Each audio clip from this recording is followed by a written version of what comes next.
இறைமகன் இயேசு கிறிஸ்துவில் மிகவும் பிரியமான எனதருமை சகோதர சகோதரிகளே, ஆண்டவர் இந்த நாளை நமக்கு தந்து நம்மை ஆசீர்வதிக்கின்றார். அவருக்கு நன்றி சொல்லுவோமா?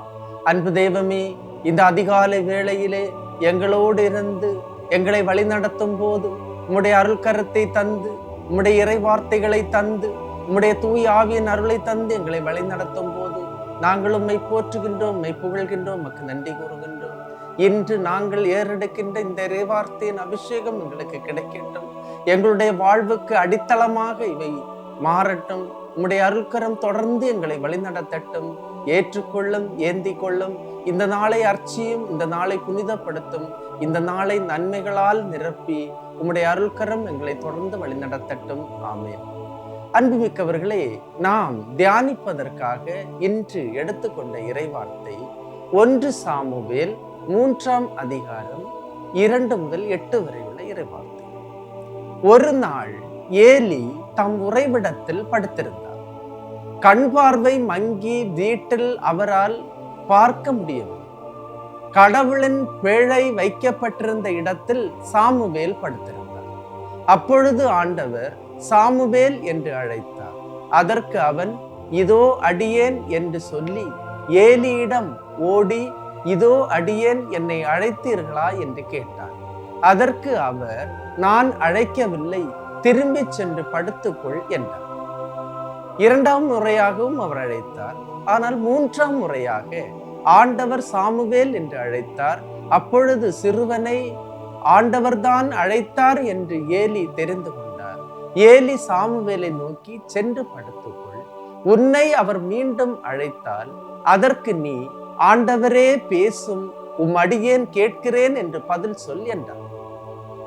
ஆண்டவர் சாமுவேலை அழைக்கின்ற அழைப்பின் பகுதிதான் இது.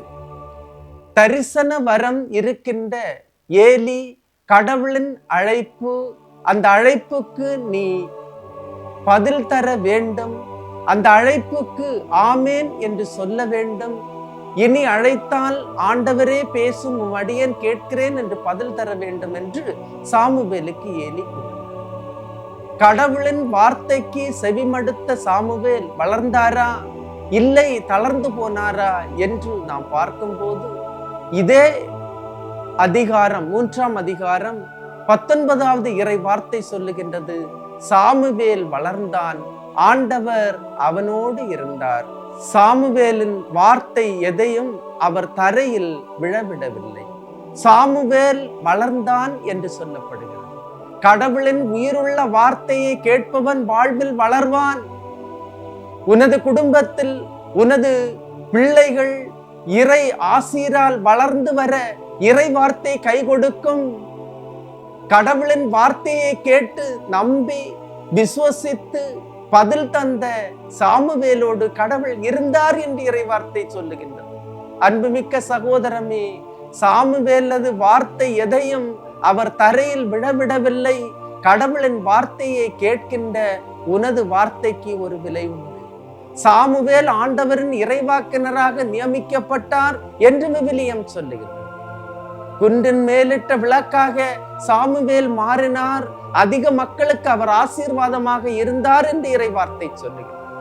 ஆக இறை வார்த்தையை கேட்டு இறைவனின் குரலுக்கு செவிசாய்த்து கடவுளின் திருவுளம் எது என ஆய்ந்து அறிந்து அவர் பாதையில் நடக்கின்ற ஒவ்வொரு மக்களுக்கும் கடவுளின் அரவணைப்பு, ஆசீர்வாதம், அவருடைய உடனிருப்பு தொடர்ந்து இருந்து கொண்டிருக்கின்றது.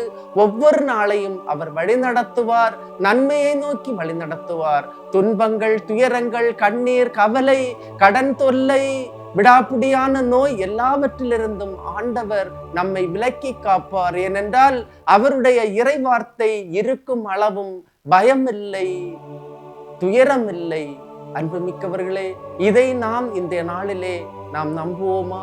ஆண்டவர் இன்று நம்மை ஆசீர்வதிக்கின்றார். சாமுவேலை அபிஷேகம் செய்த கடவுள், சாமுவேலை ஏற்றுக்கொண்ட கடவுள், சாமுவேலை இறைவாக்கினராக ஏற்றுக்கொண்ட கடவுள் என்னையும் இன்று ஏற்று அவருடைய வார்த்தையின் பணியாளராக என்னை மாற்றுவார். எல்லாம் வல்ல இறைவன், தந்தை, மகன், தூய ஆவியார் உங்களையும் உங்கள் குடும்பத்தையும் நிறைவாய் ஆசீர்வதிப்பாராக. ஆமீன். இயேசுவுக்கே புகழ், இயேசுவுக்கே நன்றி. மரியே வாழ்க.